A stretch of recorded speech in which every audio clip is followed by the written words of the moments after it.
Good morning, class 11th.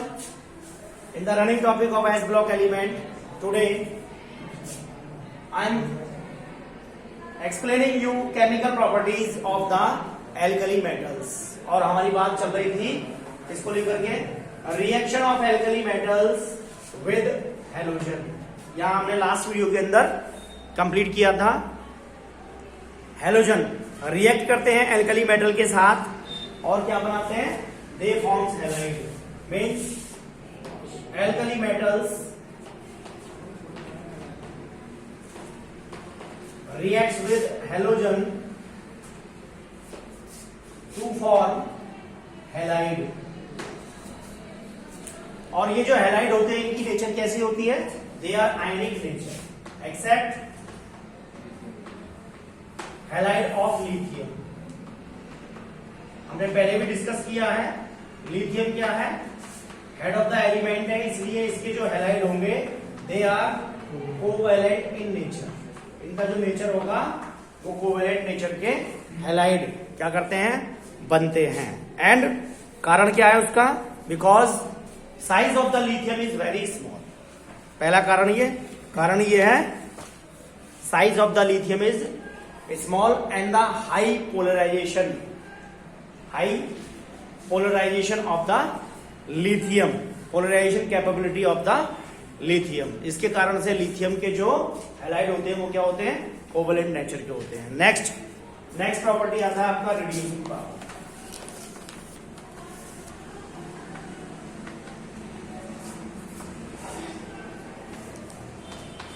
ठीक है जी. Reducing power क्या होती है? Alkali metals are strong reducing agent. Alkali metals की बात करें तो आ जाता है आपका lithium, sodium, potassium, rubidium, caesium और फ्रेंशियम. यहां फ्रेंशियम को हम लेफ्ट कर देते हैं. Lithium, sodium, potassium, rubidium, caesium और फ्रेंशियम, इनकी जो एल्कली मेटल्स हैं they act as a strong reducing agent. Alkali metals act as a strong reducing agent. कारण क्या है? एंड अब देखो यहां क्या होगा? कारण क्या है इसका? आपने देखा होगा कि लिथियम की आउटर मोस्ट शेल के अंदर या सोडियम जो भी एल्कली मेटल ले रहे हैं उसकी आउटर मोस्ट शेल के अंदर क्या है? एक इलेक्ट्रॉन है जिसको वो आसानी से क्या करता है? लूज कर देता है. ठीक है, क्या कर देता है? लूज कर देता है. अब यहां क्या हो रहा है? अगर यहां देखें तो लॉस ऑफ इलेक्ट्रॉन, और लॉस ऑफ इलेक्ट्रॉन को हम क्या कहते हैं? ऑक्सीडेशन. यानी यहां पर ये क्या कर रहा है? दूसरे वाले सामने वाले को क्या कर रहा है? ऑक्सीडाइज कर रहा है. ठीक है, खुद का क्या कर रहा है? अगर ये एक रिड्यूसिंग एजेंट है, आपने देखा जब हमने कॉन्सेप्ट पढ़ा था रिडॉक्स का, तो जो रिड्यूसिंग एजेंट होता है, ठीक है, वो क्या काम करता है? वो सामने वाले को ऑक्सीडाइज करता है. वो सामने वाले को क्या करता है? ऑक्सीडाइज करता है. तो यहां देखेंगे, अब हम इस ग्रुप के अंदर देखेंगे कि इनकी जो नेचर है क्या करने की? रिड्यूस करने की. ठीक है, वो किसकी ज्यादा होगी? तो होता क्या है? यहां पर जो सोडियम है, देखो सबकी आउटर मोस्ट शेल के अंदर एक इलेक्ट्रॉन है. ठीक है, सब बराबर से क्या करेंगे? अपने आप को एक इलेक्ट्रॉन लूज करने के बाद सब ऑक्सीडेशन शो करेंगे. क्लियर? उसके बाद क्या होगा? हमें यहां देखना है कि ग्रुप के अंदर ये रिड्यूसिंग प्रॉपर्टी डिक्रीज होगी या इंक्रीज होगी. तो यहां याद रखेंगे सोडियम नोट डाउन कर रख सकते हैं आप. Sodium is the least powerful reducing agent. Least powerful reducing और एजेंट. क्या होगा? ये लीस्ट पावरफुल रिड्यूसिंग एजेंट है. क्यों होता है ऐसा? क्योंकि रिड्यूसिंग कैरेक्टर, वैसे तो जनरली क्या होता है? रिड्यूसिंग कैरेक्टर क्या करता है? इंक्रीज करता है down the group. Sodium to caesium, यानी हम कहां की बात कर रहे हैं? लिथियम हमने छोड़ दिया है यहां भी बेटा. सोडियम से लेकर के और सीजियम तक, ठीक है, इंक्रीज क्या करता है? ये कैरेक्टर इंक्रीज करता है. Reducing character increase from sodium to caesium, sodium से लेकर के और सीजियम तक क्या करता है, इंक्रीज। तो जाहिर सी बात है किसका ज्यादा होगा, सोडियम का, इसलिए सोडियम सॉरी सीजियम का ज्यादा होगा, इसलिए सोडियम क्या हो गया, sodium shows least powerful reducing agent. Lithium यहां भी बच गया, ठीक है। लेकिन बस अब यहां यही एक्सेप्शन आपने क्या करना है, याद करके रखना है और इसमें लिख लेना है आपने कि lithium is the most powerful reducing agent. Lithium क्या है, most powerful reducing agent.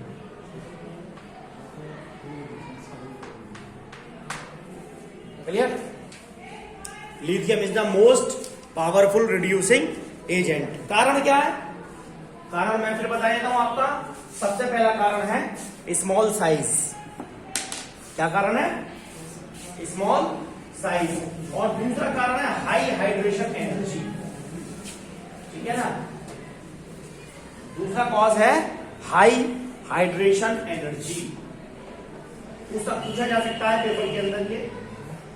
First cause is small size and the second one is high polarization, high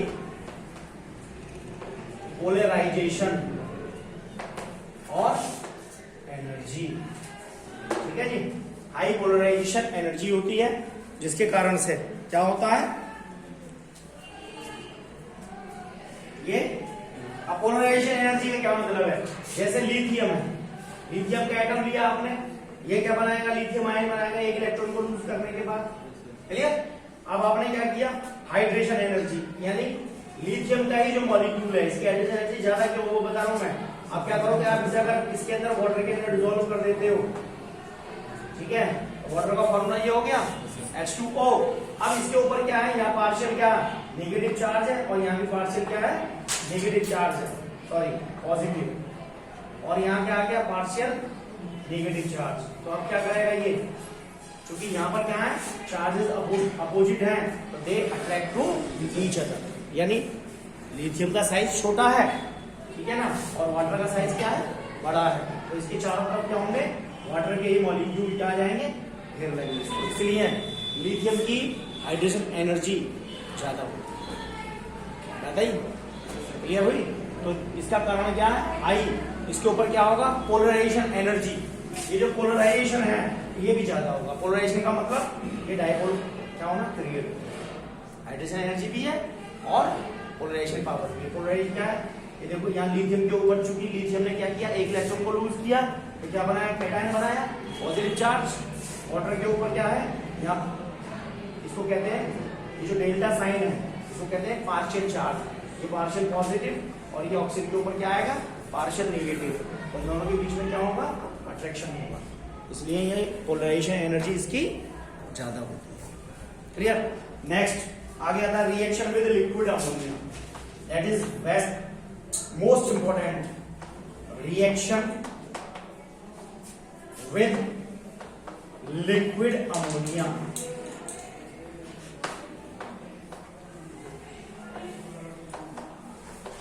ठीक है जी। यहां हम इसको दो तरीके से क्या करेंगे, स्टडी करेंगे। पहला क्या लेंगे, डाइल्यूट सॉल्यूशन। आप जानते हैं एज यू नो दैट कि सॉल्यूशन के अंदर एक भाग सॉल्यूट होता है और दूसरा भाग किसका होता है, सॉल्वेंट का होता है, ठीक है। तो तब जाकर के क्या बनता है, सॉल्यूशन बनता है। तो यहां पर क्या होगा, लो कंसंट्रेशन होगी, इसकी लो कंसंट्रेशन ऑफ मेटल, और मेटल क्या है हमारी, एल्कली मेटल। ये क्या हो गया, अब जिसकी लो कंसंट्रेशन है तो वो क्या है, सॉल्यूट है, ठीक है जी। तो रिएक्शन जब होगी, on reaction they gives blue colour, क्या देंगे आप नोट करके रखें, ब्लू कलर देंगे। और सॉल्यूशन क्या होगा, solution is paramagnetic, paramagnetic होगा। सेकेंड केस के अंदर हम क्या लेंगे, कंसंट्रेटेड सॉल्यूशन लेंगे। We will take concentrated solution means high concentration होगी हमारे पास, high concentration of metal means solute, और सॉल्वेंट क्या हो गया हमारे पास, हम किसमें डिसॉल्व कर रहे हैं, लिक्विड अमोनिया के अंदर, किसमें डिसॉल्व कर रहे हैं, लिक्विड अमोनिया के अंदर। तो जब रिएक्शन होगी, on reaction it gives, reaction होगी तो क्या बनेगा भैया, ब्रॉन्ज कलर आएगा, क्या आएगा, you will get bronze colour and solution is diamagnetic, solution is diamagnetic, solution क्या होगा, डायामैग्नेटिक होगा। क्लियर?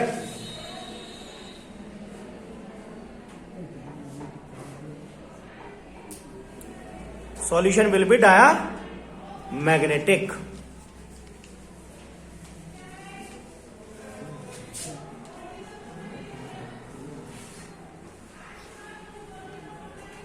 ठीक है जी। अब इसके रिएक्शन में आपको दिखाता हूं कि डाइल्यूट सॉल्यूशन के साथ अगर हम रिएक्ट करते हैं तो हमारा जो प्रोडक्ट है रिएक्शन होने पर वो ब्लू कलर कैसे देगा और पैरामैग्नेटिक क्यों होगा, दोनों कंडीशन साफ। तो वाटर किसमें टूटता है, H+ और OHN के अंदर। यदि हम इसका क्या माने, इसका इक्विलिब्रियम कांस्टेंट K1 है, ammonia on dissociation ammonia gives क्या देगा, H+ NH2 माइनस, और इसका इक्विलिब्रियम कांस्टेंट मानते हैं K2। तो which one is highly acidic, K1, ठीक है, K1 is highly acidic to K2। Water जो होता है हाईली एसिडिक होता है। अब देखते हैं केस फर्स्ट, पहले वाले केस के अंदर हमने क्या लिया, डाइल्यूट सॉल्यूशन है, फर्स्ट केस के अंदर हमने क्या लिया, मेटल, और हमने इसको रिएक्ट कराया किसके साथ, वाटर के साथ। फर्स्ट केस के अंदर क्या बनेगा, ये क्या देगा, ये देगा M+, मेटल आयन देगा।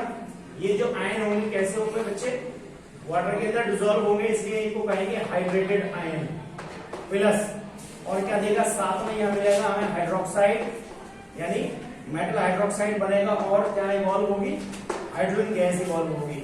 और मेटल क्या करते हैं जनरली वाटर के साथ क्या बनाते हैं, हाइड्रेटेड आयन, और साथ में क्या निकलती है, हाइड्रोजन गैस निकलती है। ठीक है जी, गर्म करने पर। अब दूसरा क्या लिया, हमने लिया मेटल और हमने डिसॉल्व किया इसको अमोनिया के अंदर, और मेटल जो है हमारी वो कैसी है, सॉल्यूट, कम मात्रा के अंदर है। यहां निकलेगा बच्चा M+, और ये इलेक्ट्रॉन यहां से क्या होंगे, बाहर निकलेंगे। ठीक है ना, आई बात समझ में। और ये जो सॉल्यूशन है, ये जो सॉल्यूशन बनेगा, ये चूंकि अमोनिया के अंदर है इसलिए हम इसको अमोनिएटेड क्या कहेंगे, क्योंकि ये आयन बने हैं। कब बने आयन, अमोनिया के अंदर डिसॉल्व करने पर, इसलिए हम इसको अमोनिएटेड आयन कहेंगे। ठीक है, और ये जो इलेक्ट्रॉन बना है, इन इलेक्ट्रॉन को हम अमोनिएटेड इलेक्ट्रॉन कहेंगे, ammoniated electron. You can check also in your notebook, साफ लिखा हुआ है कि ये M+ बनता है तो अमोनिएटेड आयन है, और इलेक्ट्रॉन अगर निकल रहा है तो वो क्या है, these are the free electron. ये क्या है, फ्री इलेक्ट्रॉन है। तो due to the presence of free electron it is paramagnetic in nature. ये कैसे होते हैं, ये पैरामैग्नेटिक होते हैं। हमने पहली वाली कंडीशन के अंदर क्या लिखा है, यही कैरेक्टर लिखा है कि इनका जो कलर आता है कैसा कलर देते हैं, ब्लू कलर देते हैं, और they are paramagnetic in nature. Second case के अंदर, सेकंड केस को दे देंगे। ठीक है, कारण लिखना चाहें आप यहां लिख सकते हैं, due to the presence of free electron. ठीक है, क्या कर देगा, first solution will show conductivity, solution will show conductivity, solution क्या शो करेगा, कंडक्टिविटी शो करेगा। सेकेंड केस के अंदर ये क्या होगा, this one is paramagnetic in nature. And third case C वाला आ जाएगा आपका, दे इम्पार्ट क्या दिया उन्होंने, ब्लू कलर, क्या देंगे, ब्लू कलर इन सॉल्यूशन। ठीक है, ये कारण क्या आया, due to the presence of free electron, क्योंकि जब अभिक्रिया होगी, रिएक्शन होगी इनकी, तो यहाँ क्या बनेगा, फ्री इलेक्ट्रॉन बनेगा। और साथ में है आपका अमोनिया। ठीक है, हमने इस सॉल्यूशन को क्या किया, हीट कर दिया। ऑन हीटिंग ये क्या देगा, मेटल आयन तो देगा ही देगा, साथ में क्या देगा, ये इलेक्ट्रॉन जो क्या कर रहा था, फ्री इलेक्ट्रॉन जो दे रहा था, वही किसके साथ, चूंकि अमोनिया है, अमोनिया के अंदर अमोनिया टूट जाएगा किसके अंदर, NH2 माइनस और H प्लस के, और ये इलेक्ट्रॉन क्या हो जाएंगे, ये इलेक्ट्रॉन इस H प्लस के साथ कंबाइन कर जाएंगे। ठीक है, तो अब यहां पर क्या होगा, due to absence of free electron, ठीक है, solution will not show conductivity, solution will not show conductivity, solution conductivity show नहीं करेगा। सेकेंड, दिस वन इज कैसा हो जाएगा, डायामैग्नेटिक इन नेचर, कैसा होगा, डायामैग्नेटिक होगा नेचर के अंदर। And third one is colourless,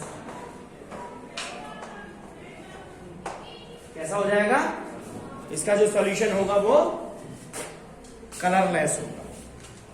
ठीक है, एज वी कीप एडिंग, हम क्या करें, अगर हम लगातार मेटल आयन को ऐड करते रहें, इसको नोट करने के बाद देखो जो बोल रहा हूं, as we keep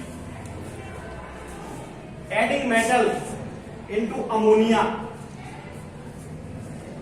metal ions and unpaired electrons,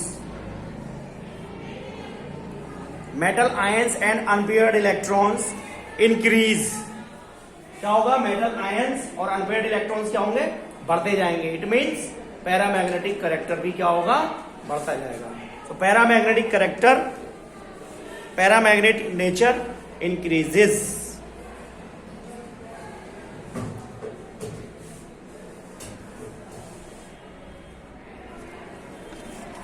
ठीक है जी, इट मींस यहां क्या होगा, यहां पर क्या हुआ, इलेक्ट्रॉन इलेक्ट्रॉन पेयरिंग। ठीक है, इलेक्ट्रॉन इलेक्ट्रॉन पेयरिंग, जैसे आपने क्या होगा, जैसे ही आप मेटल को ऐड करेंगे, यानी M प्लस और M प्लस, ठीक, अब यहां से क्या जनरेट होगा, जब मेटल आयन हुआ है तो इलेक्ट्रॉन भी जनरेट होगा, इलेक्ट्रॉन जनरेट होगा तो इलेक्ट्रॉन इलेक्ट्रॉन पेयरिंग हो जाएगी, और उस इलेक्ट्रॉन इलेक्ट्रॉन पेयरिंग का रिजल्ट ये होगा कि यहां पर इसका क्या होगा, कोवेलेंट नेचर बढ़ेगा। ठीक है, कोवेलेंट नेचर अगर बढ़ रहा है, लेकिन कोवेलेंट नेचर बढ़ेगा, आयनिक नेचर क्या हो जाएगा, डिक्रीज कर जाएगा, और दूसरी बात जो कंडक्टिविटी है वो भी क्या हो जाएगी, डिक्रीज कर जाएगी, वो भी क्या कर जाएगी, डिक्रीज कर जाएगी। तो तीनों की तीनों चीजें क्या होंगी, डिक्रीज कर जाएगी। यदि हम इसको मेटल कंसंट्रेशन का ग्राफ ड्रॉ करें, ठीक है, समझ लीजिए, अगर मेटल कंसंट्रेशन का ग्राफ हम क्या करें, ड्रॉ करें, यहां ले लें आप मेटल की कंसंट्रेशन, क्योंकि आप क्या कर रहे हैं, as you are keep moving और कीप एडिंग द मेटल्स, तो यहां पे अब ले लिया मेटल कंसंट्रेशन और यहां ले लें कंडक्टिविटी।